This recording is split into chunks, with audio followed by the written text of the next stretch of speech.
Assalamualaikum warahmatullahi wabarakatuh. Kembali lagi bersama saya Yani Mulyani, calon guru penggerak angkatan 2 dari Kabupaten Majalengka. Kali ini saya akan berbagi demonstrasi kontekstual untuk modul coaching dengan menggunakan model Tirta kepada Ibu Dinda, rekan guru di SDN Buah Kapas. Mari kita lihat bersama-sama.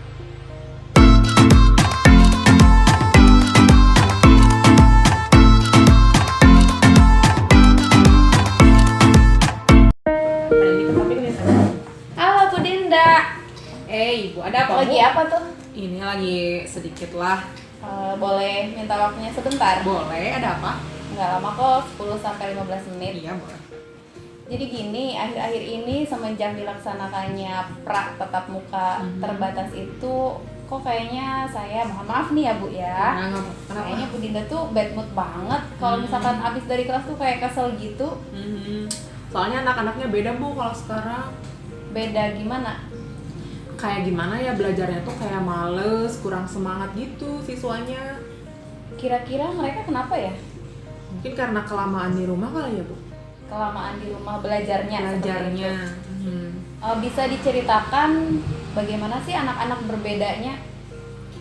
Jadi gini, mereka kan sudah kelamaan BDR mungkin ya, belajarnya menggunakan handphone, atau misalkan gaya belajar mereka sambil tiduran, sambil Iya. bermain. Oh iya. Ketika mereka datang ke sekolah tuh suasananya mungkin mencekam, Bu, karena udah lama di rumah kan. Udah lama di rumah ya. Kalau misalkan mereka itu sudah terlena dengan kebiasaan belajar dari rumah yang santai, kira-kira apa sih yang harus Bu Dinda lakukan untuk mereka itu? Sepertinya ini akan menjadi PR besar, Bu, bagi saya. Karena memang biasanya kan kalau pembelajaran di rumah itu kita hanya memberikan video atau membuat video, mereka nonton kita gitu ya. Nah sekarang kan ketika sudah tatap muka ya mungkin kita harus merubah metode dan media gitu, Bu. Merubah metode dan media. Pembelajaran seperti itu. Kira-kira metode dan media yang seperti apa sih yang paling cocok untuk menangani ataupun juga menghadapi anak-anak yang seperti itu?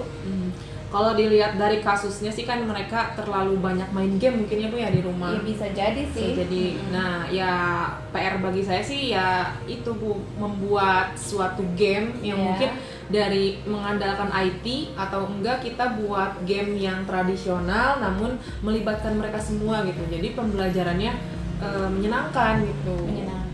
Berarti di sini intinya jangan dulu memberikan materi yang berat ya, Iya. tetapi lebih pada Iya. ke mengembalikan jiwa mereka untuk ada di kelas dulu.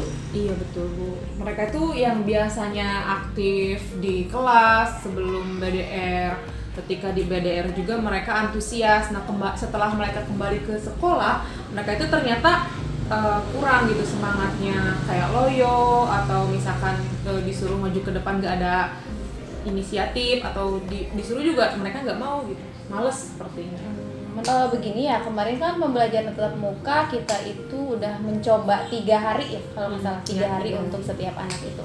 Nah, apa yang sudah Bu Dinda lakukan untuk membawa jiwa mereka itu kembali ke kelas? Ada nggak yang udah Ibu Dinda lakukan? Selama 3 hari ini mungkin masih ospek dulu ya, karena sayanya juga belum persiapan. Iya, memang gitu. kita juga sebagai guru merasa masih di rumah juga Iya, ya. masih di rumah juga saya. Beda metodenya, belum beralih gitu ke PTM gitu kan. Kalau BDR beda. Jadi kayaknya kita itu bukan hanya muridnya saja yang Betul. terlena, gurunya juga sama terlena dan Gurunya butuh juga. refreshing. Iya. Yang udah Bu Dinda lakuin selain ospek, kira-kira untuk ada usaha enggak yang sudah Bu Dinda lakukan agar tidak terlalu berat kepada anak-anak itu? Maksudnya tidak langsung memberi materi yang banyak, tetapi lebih kepada refreshing dulu kepada mereka. Apakah sudah ada? Ada rencananya, saya ingin membuat sebuah game, Bu, yang mungkin karena materi sekarang itu kan adalah macam-macam tulang manusia ya, Bu ya. Nama-nama tulang, kemudian nama-nama jenis otot seperti itu. Mungkin nanti akan dibuat games yang mereka langsung praktek gitu, Langsung Bu. praktek. Coba misalkan tulang iga sebelah mana, seperti itu. Nanti mereka cepat-cepat ya sini ternyata ada yang salah kan lucu nanti Bu. Oh iya. Seperti itu Bu paling. Berarti untuk membuat mereka lepas kebiasaan di rumah seperti dengan tertawa bersama teman, kayaknya itu juga canggung ya? Iya, sepertinya memang harus dibuka dengan tertawa, game gitu, bahagia gitu Bu. Betul. Memang pembelajaran saat ini itu adalah merdeka belajar. Anak-anak itu lebih kepada apa sih maunya mereka, tapi kita sebagai guru juga tidak boleh melepaskan. Artinya kita sebagai pendidik adalah penuntun, sebagai pamong, agar mereka tidak salah jalan, kita harus tetap mengarahkan. Nah, komitmennya apa nih? Bu Dinda kan sudah ada rencana nih untuk membuat ataupun juga melaksanakan kegiatan pembelajaran tatap muka ini dengan cara mengintegrasikan pelajaran tentang tadi apa, otot ya, Otot dan tulang. otot dan tulang ke dalam ice breaking. Iya. Jadi ice breaking atau game nih? Games mungkin Bu. Games, lebih ke games ya. Ke games. Oke. Seperti apa pelaksanaannya? Mungkin saya praktekkan sedikit Bu, boleh? Boleh, boleh. Jadi mungkin seperti ini Bu. Nanti kan saya sebagai guru di depan mempraktekkan. Silakan anak-anak gunakan konsentrasi kalian seperti itu Bu. Nanti siapa cepat dia betul. Kalau misalkan salah kan mungkin nanti ketawa-ketawa bersama. Tapi nggak ada hukuman sih buat yang salah. Hanya pembelajaran saja mungkin Bu seperti ini.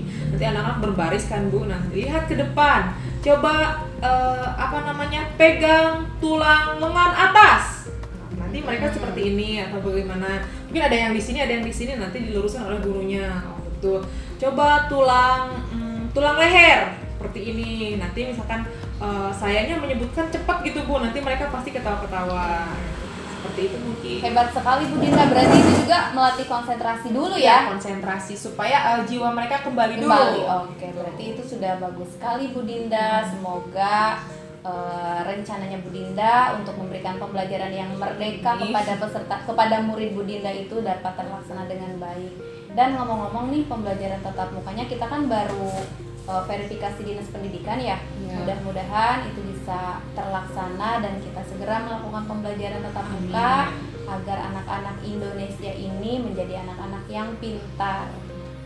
Baik, terima kasih Bu Dinda untuk waktunya. Sama-sama, Bu. Silakan bekerja kembali Bu Dinda, maaf mengganggu. Jadi permasalahannya adalah ketika dilaksanakannya pra-PTM terbatas kemarin selama 3 hari, kendala yang dihadapi oleh most of teacher atau kebanyakan guru yaitu anak-anak belum siap untuk, mungkin ini tidak semua anak, tapi kebanyakan dari mereka adalah jiwa mereka itu belum kembali ke sekolah. Jadi mereka itu di kelas seperti merasa kebingungan, kemudian juga mereka juga tidak paham dengan yang harus mereka lakukan.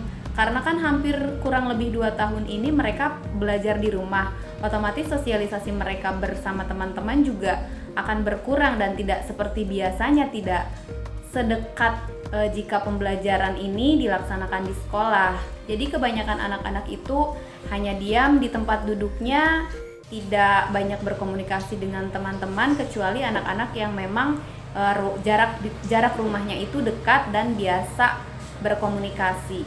Tetapi untuk anak-anak yang tidak saling bertemu di rumahnya itu ketika di sekolah, ketika pembelajaran tatap muka ya mereka kebingungan. Jadi tugas guru di situ semakin bertambah dan berat. Jangankan untuk memberikan materi pembelajaran, untuk membuat pikiran mereka bangun saja bahwa mereka harus sadar bahwa mereka sedang belajar di sekolah, itu sudah menjadi cukup sulit untuk guru dalam tahap ini. Artinya 2 tahun adalah bukan waktu yang sebentar. Baik guru maupun murid itu membutuhkan waktu untuk beradaptasi kembali belajar tatap muka di sekolah. Semoga pandemi ini segera berlalu dan kita bisa hidup normal dengan tetap mengutamakan kesehatan. Demikian demonstrasi kontekstual pada modul coaching dengan model Tirta dari saya. Terima kasih untuk semua perhatiannya. Billahi taufiq wal hidayah. Wassalamualaikum warahmatullahi wabarakatuh.